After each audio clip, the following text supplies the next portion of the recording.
making. You know, I've got about 40 years of rod making experience. Really? Yeah, I've really been going at it. There's no way in hell he's ever made a rod before. The rods that we make here at Wohali, they're great rods. We use great parts, and we take our time, and that's the way we do it here at Wohali. We just take our time and do it right. This is where we keep all the blanks, and I was hoping I could learn some pointers from him. And then we pick the right handles, cork. Actually, they grow like this. That's a little known fact. A little bit of sanding, and it's ready to roll. Yeah, that's good stuff. You know, now, did you locate the spine yet on this? Not yet. Not yet? Not yet. I was looking at some of your other rods, and I thought the spine was off like 10 degrees. Really? Yeah. Okay. Really worries me, you know, because it really affects the balance Uh-huh. of the rod. It can be a big issue when you're in. Yeah, we make sure everything is on the Well, I would spine. say so, yes. Yeah. Do you want me to locate this spine for you? Or? Well, let's find the full grip. Yeah, piece. let's do that first. Yeah. Why don't you let me have a shot at it? Okay. Go ahead. I was showing the way we do it, but I don't know, weird stuff started to happen, and Just about got her done. Damn. Why don't you try it, George? Okay. Let's see how you do it. all right. You know, maybe it's your equipment. Maybe. Yeah, I think I have a newer model of the central machinery.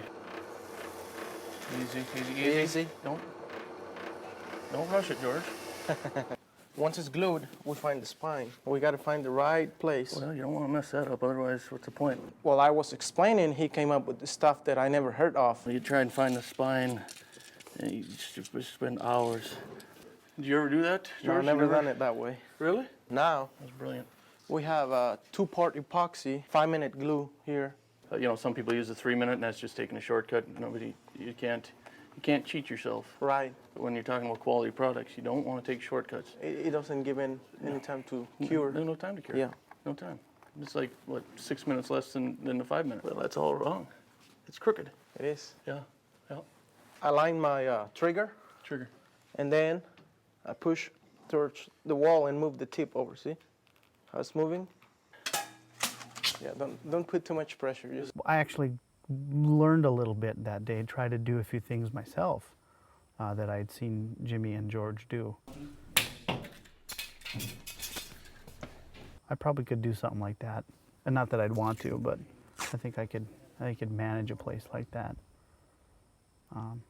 I really enjoyed it, actually. Slow down a little bit. Your rotations are too fast. And you know what? I've found that different types of thread, depending on the dye they use to color it, will affect the weights and balance of a rod too. How many wraps are you going per eye? About 300. About 300 or Different. different? You know, you're going to start off with a real slow, easy touch and to make sure that the distance between the wraps is exactly equal. So you've been through this a few times, eh? So what we'll do is we'll just start out with a little. If I can benefit somebody else, like George, I'm gonna do it. You're doing a good job. You're making a good product, but let's make a great product. No, that's not even. okay, I'll let you do it. Show me how it's done, please. George, there's no need to be short with me. I'm just trying to help. Okay. Let's get along. Can't we just? Oh man, no, don't even get close to me, man. George, you're messing up everything here. I don't think he knows that much. George? You know, because that's Jimmy? that's. Jimmy?